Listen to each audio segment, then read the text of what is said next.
This is a requested video. I get these a lot as of late. I haven't shown this for a while, so maybe that's why it's coming up again.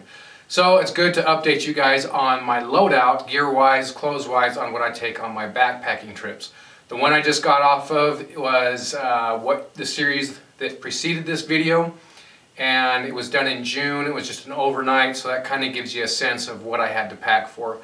And the weight total on this came in about 28 pounds. That includes the camera you're looking through, the tripod it's standing on, 2 extra batteries, and a second camera. So really I was doing pretty good weight-wise. Let's go ahead and take a look. The Ribs front pack. This is a great item to have in your system. Love mine. It's nice to have the necessary items or whatever items you deem necessary in the pack and have it right up front and easy to access. So let's go ahead and break this apart and I'll show you what's inside. This is what we have in the Ribs pack. This is actually all on the right side of the ribs, and this is the left side of the ribs. And let's just start up here. This is a map of the area that I was going to. This is an emergency blanket. The reason why it's so puffy is once you take the emergency blankets out, they're just impossible to get compact as when they come from the manufacturer. And that being said, yes, I do use that. So that's why it's all big and puffed out like that. Toilet paper, bandana, and this is a thingamabob. I don't know what this is.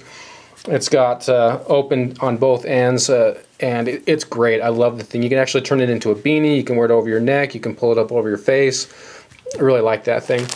This is my first aid kit. I actually did a video on this years ago. I haven't released it yet, so I need to release it, and then you guys are going to laugh because you think the expiration dates are going to be really, really old, but I've since updated those things that have expired.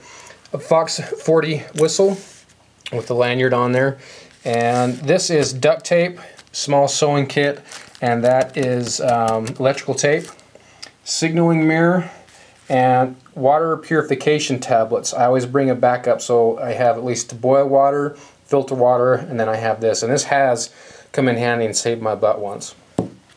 And compass, Phoenix LD20 flashlight with the headband on it, and the 2 extra batteries for my camera. The second one or the third one in my camera is a big one like this, and obviously the camera you're looking through. And a gallon Ziploc bag. This comes in handy for a lot of things, so I always keep a spare in there. Over on this side, or the left side of my Ribs pack, is the, what is this, the Baco Laplander, I believe it is. I believe so, it doesn't say it on it. But I really like that. Not really aggressive teeth if you're going to be cutting big stuff, but I like the compact and lightweight. It's a pretty good one. The XDS in 9mm, I did have the extended mag on there.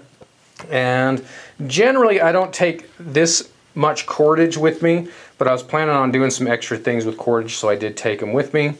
And you can see some of them are thicker, some of them are thinner, so they're different lengths. And that is the Ribs pack. Before I forget, of course, there is my knife setup. This is just what I happened to take this time. This is a sheath made by De La Rosa Tactical, makes holsters for guns and knife sheaths, and my Buck Punk inside. Love that blade. And one of my trusty hats, I've had that thing since 2002, I believe. One thing I forgot to mention on the food was I brought a summer sausage. Man, was that good. And those are very filling. I love cooking those over the fire. Great stuff. Now, do you know what your first shelter is? Your first shelter is actually your clothes. So very important what you choose to take with you. Go ahead and take a look at what I brought with me on this one. It doesn't necessarily have to be all expensive. Let's take a look at this, starting with the shoes. I won't go over too much of these. These are Nike's ACGs, and you can see they are really beat. I've had these for years. I don't even know if Nike still makes these, or if they do, if they're the same quality on these. These are old guys, so I don't know if you can get those or not. Socks, we've got a thin polyester type layer of liner socks and wool socks. Pants, I've just got some camo cargo pants, so nothing special as far as brand goes. I got some local Army Navy surplus store. In fact, you can see how faded these are. I've had these for years as well. 511 belt, like those. And then I have another, the polyester type shirt. And then my next layer up is a full sleeve. This is the merino wool. And let's see, what is this? Polar Max is what it is. And I love this stuff, man. If you can get your hands on some merino wool, I would highly suggest it. And then this is just the jacket. And this trip was warm enough, honestly, I didn't even need the jacket. First thing we'll look at is the actual pack. This does look a little bit different because I've taken the clothes out of it already. This is the Maxpedition Falcon 2. I had a base layer right here on the side, and then I had my jacket actually rolled up in the tarp on the bottom. Other than that, it's the same. So let's go ahead and break it down and I'll show you what's inside. Here's the bag. This is a new tarp I've got. Dodge actually picked this one up for me. I think he found them on sale for like $4. So this is an 8x10 tarp. Again, just very cheap camouflage tarp. Working great. This is my Columbia sleeping bag. It's a very lightweight 32-degree bag. Love that one. And this is a Thermarest. I like it and I don't like it because you got to baby it when you're out there. Make sure it doesn't get popped. But it is nice and comfortable. Katadyn, a water filter, and these are the bottles that I took. I actually took 4 of them, so these are just there for representation. Total of 4 of these. Some of the food I brought. I bought these Idahoan Applewood smoked bacon. I like these mashed potatoes. Again, you can cut this open, dump the water right inside, mix it up, and you have very little cleanup. Likewise with your oatmeal. You can rip the top off, dump the water in here, mix it up, very little cleanup. Hot chocolate. I generally don't drink hot chocolate. This time I thought, you know what, I'm going to take and drink it. Yeah, when I get out there I just don't feel like messing with it because I'm too tired, so I packed it up there for nothing.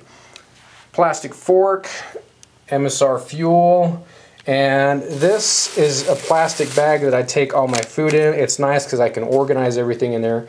Also, it can be used as a trash bag if necessary.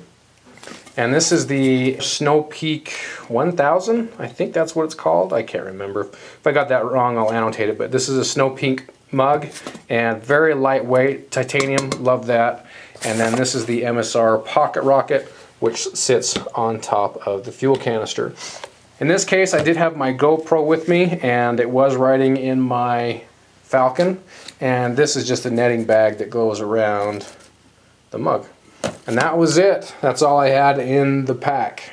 There you have it. There's my 28-pound loadout, and that is including all that other heavy stuff. So not too bad on this trip. Anyway, I hope you liked it. Hope it was informative and give you some ideas of how you can lighten your load.